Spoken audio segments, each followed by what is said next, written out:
So, can you talk about your first experience when you saw the first movie and you came out of the theater, or I don't know if you watched it on I saw the video first with. movie in the theater, and like everyone around me was kind of just gobsmacked at the technology. I loved the story. It was a little over my head. I think it probably still is. I didn't go to the college. I think that's how you pronounce it. And so I don't like the base ideas and the psychologies and the sort of histories of the Matrix in life. I'm not sure about, but just bullet time and those fight sequences and the ability to make things look so vibrant.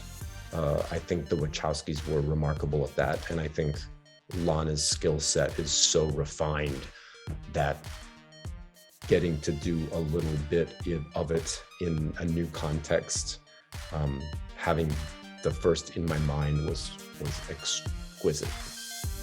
What about you, Jonathan? I remember renting it from Blockbuster Video on VHS with my friends when I was in high school. At that point, the movie was already a phenomenon, so we knew we were watching something extraordinary before we saw it.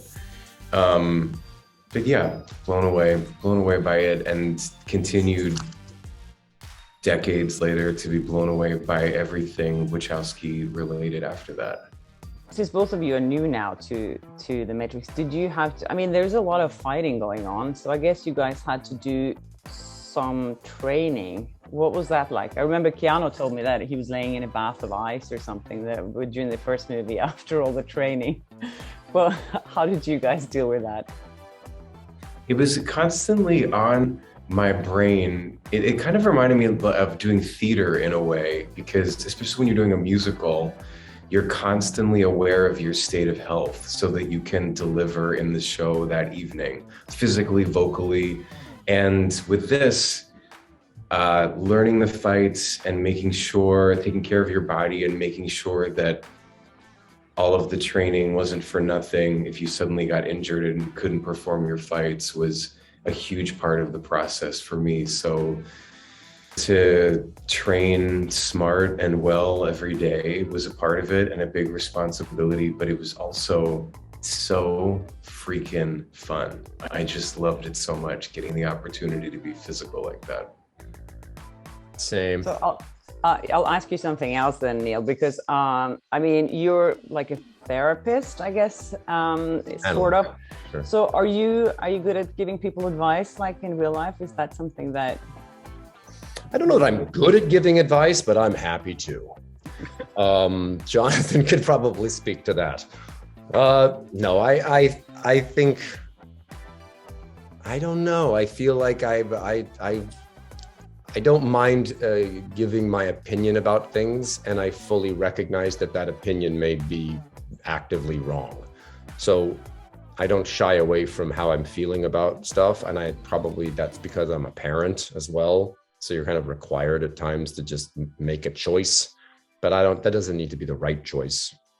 But I don't mind saying what I feel about stuff, because otherwise it just builds up and becomes resentments. So I don't know if anyone you met Keanu before, but he's kind of this enigma, this mysterious person that we're not really sure if he exists. I read online somewhere. How would you describe him as a person?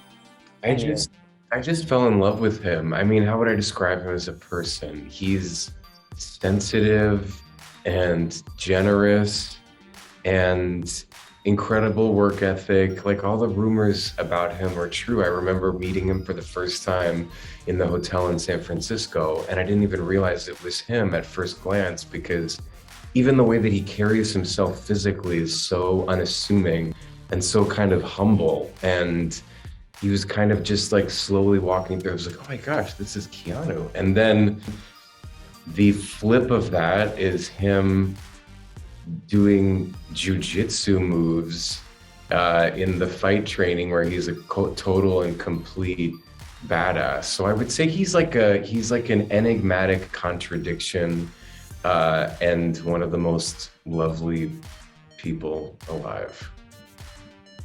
His generosity is off the charts, and he is very quiet and keeps to himself and withholds whatever he needs. And he's very humble, but not in a fake way, which I feel like he deserves to be. And I've met people that are that way, that you know that, okay, you're super famous, you don't have to act this way. But he really is, I think, just very down to earth.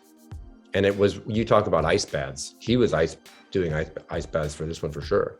And that's what I found most remarkable, is that I would be doing a dialogue scene with him, and simultaneously that guy is in pain from a fight sequence that he just did the night before for 14 hours. And he, as soon as he's done with the scene, goes and rehearses for a subsequent fight scene that he's doing in 2 weeks. Like, he has 5 things going on all at once, and yet can still be laser focused as the one-on-one progresses. He's a dope dude.